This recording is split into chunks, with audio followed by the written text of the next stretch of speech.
The Eastern Pequot Archaeology and Heritage Project was founded in 2003 as a collaboration between the Eastern Pequot Tribal Nation and the Department of Anthropology at the University of Massachusetts, Boston, led by Professor Stephen Silliman.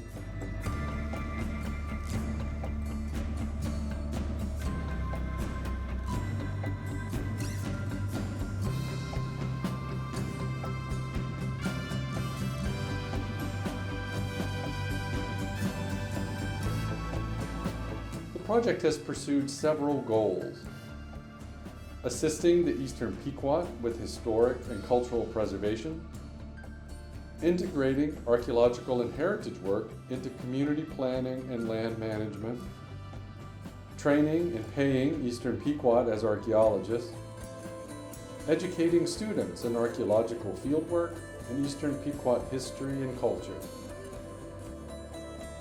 making archaeology more responsible and responsive in its research practice and results, and demonstrating unequivocally that the Eastern Pequot persists today, built upon a rich history of struggle, adjustment, continuity, and survivance. These are some of the community stories about that history and what archaeology has meant to them.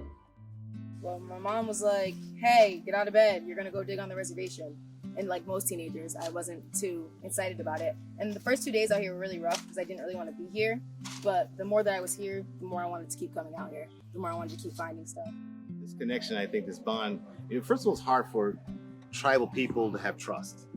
This kind of trust, you got people coming on the reservation, digging up feelings and emotions. I made the arrangements with Consul to have Dr. Silliman come in and speak to Consul about the program. And then I worked really hard on behalf of Consul to help develop the tribal protocol for this program because there was a lot of hesitancy because this had never been done before. The historical record is, not good with anthropologists, archaeologists going into Native American lands, taking things and not returning them. Initially, I was not one that was very favorable to archaeologists coming out and digging on our land. But since meeting Dr. Steve over the last 10 years, I've changed my attitude. Dr. Steve does a very good job making sure that he collaborates well with the tribe and with the things that he finds. So he's not just interested in the subject of matter, he's also interested in the people that the stuff belongs to. So I really appreciate having a chance to see that there are archaeologists that are out there that are learning to be more sensitive to the people and the things that belong to them.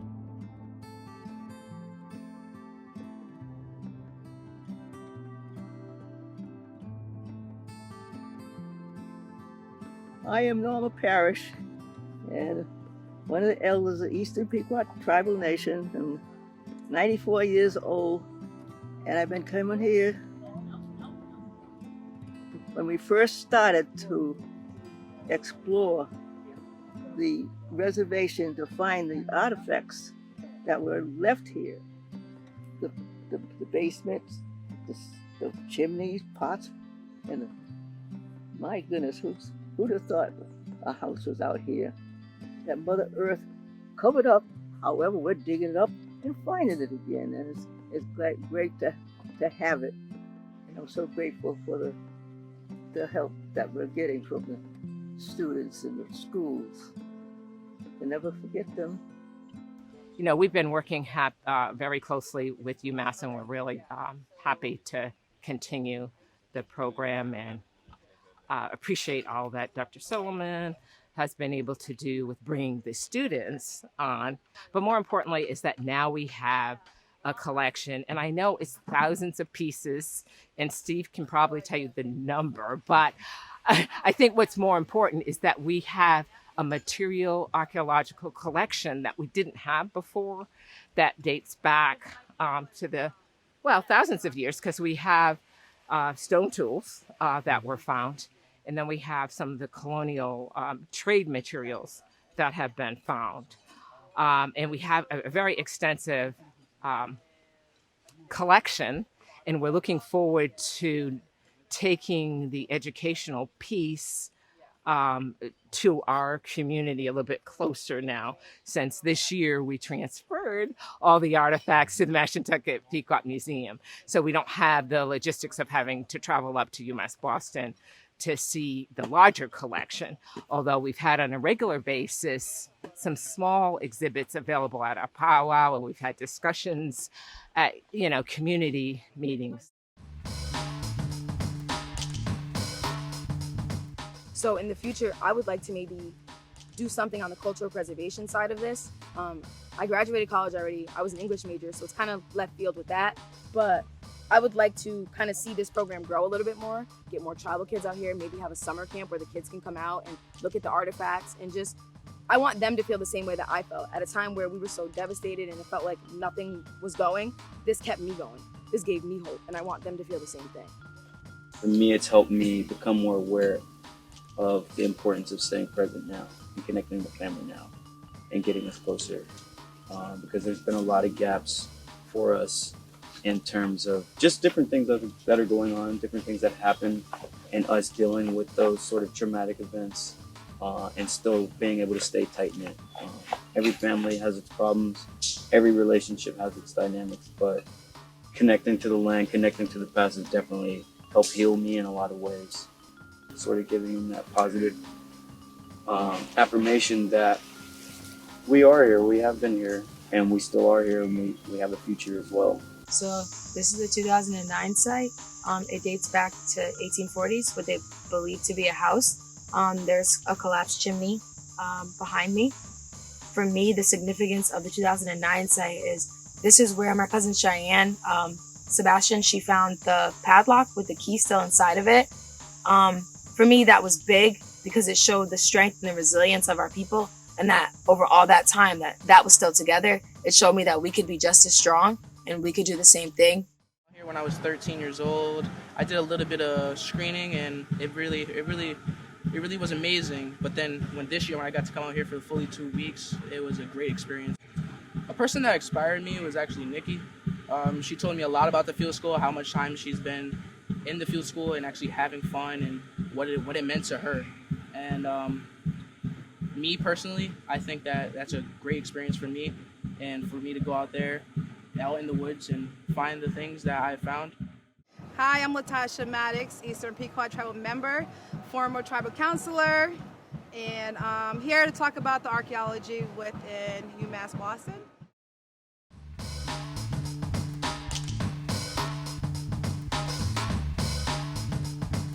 So my son Justin is also part of the internship that we have here within the tribe with UMass Boston. It's an awesome collaboration that we have with them because he gets to learn about different things that they find within the grounds here on our reservation, and truly blessed and honored to have him a part of my family and to share him with you guys as well as the tribe and the community. So thank you. I really enjoy the archaeology team that Steve always puts together, and I really enjoy his presence. But I actually learned something while I'm here. Exploring the res, hiking the res, loving the land. I never really got a chance to dig. And I think once that happened to me in 2015, I found a new investment in unearthing the objects that tie in our history.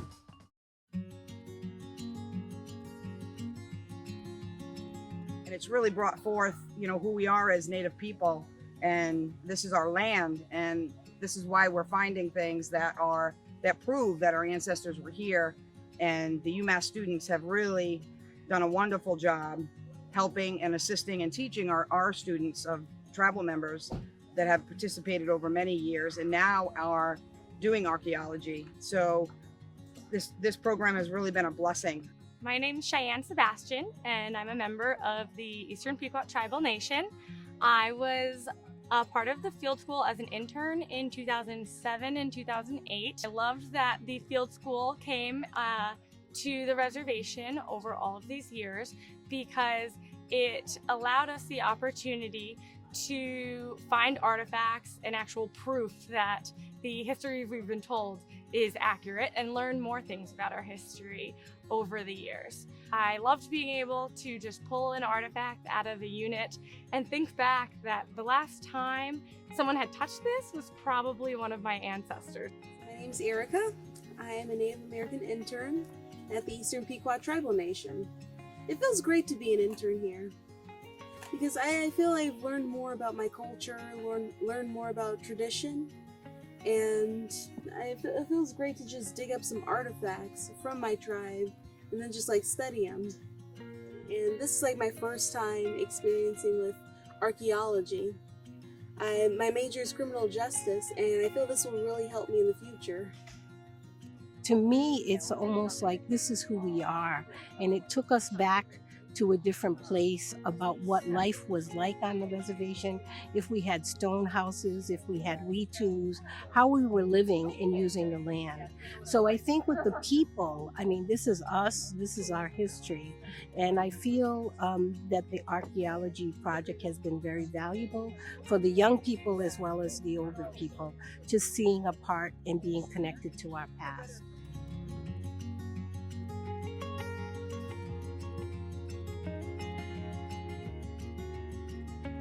Another big thing for me, Bobby Sebastian, who isn't here with us anymore, he helped me a lot with this project in the archaeology. He's the one that taught me about my land. He taught me to never be afraid on my land. He taught me that this was important and I had to keep it going, even if he wasn't going to be here for us to keep it going. Nikki is here taking over Bobby's spot, right? And she said, do you think I could do it? I said, yes. I said, because you both had a love for each other. Nikki is our niece more than our cousin. And this is what we're working for. And this is why I thank you. And Ralph is another tribal member that passed away. He's another large reason that I'm out here, to kind of keep his memory and his legacy alive, because he did so much with the archaeology program here and over at Mashantucket.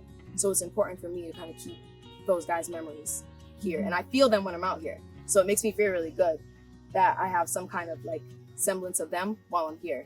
Whether it's something as small as like when I'm digging down and I can't find anything at all, and then all of a sudden a ceramic pops up. I'm like, okay, that's Ralph. Or a charcoal, like a little piece of charcoal pops up. I'm like, okay, that's Bobby. And I smile to myself and I can keep going. I was born on the reservation in 1990 and was the first child born here in over 100 years. At the time, my parents didn't have running water or electricity. And it wasn't until the archaeological field school started that I realized the history right in my backyard, and how every time we may dig up some dirt to do some adventure, we could have been digging up artifacts. And it's just so great to get to learn more about the tribe's story every year that they come back. Every hole that's dug, we put the dirt back in, and then afterwards we offer tobacco to Mother Earth for allowing us to take the artifacts and take the dirt out of. We try to make it look as good as it did from the beginning. We usually do the 4 directions, north, south, east, and west, as a way to give thanks.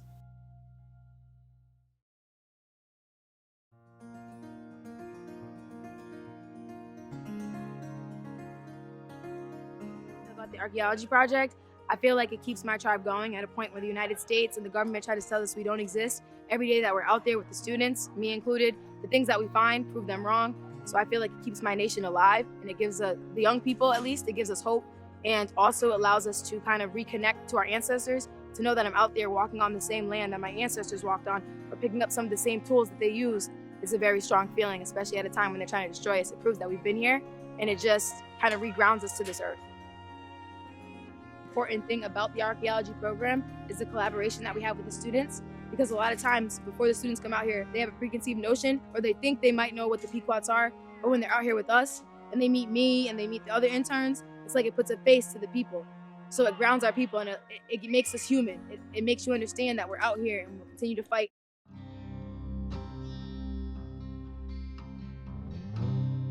These many years, I certainly appreciate your interest in us and keeping us going, because it has been a wonderful relationship, and I can't thank you enough for being with us and helping us through these hard times. But you didn't give up on us.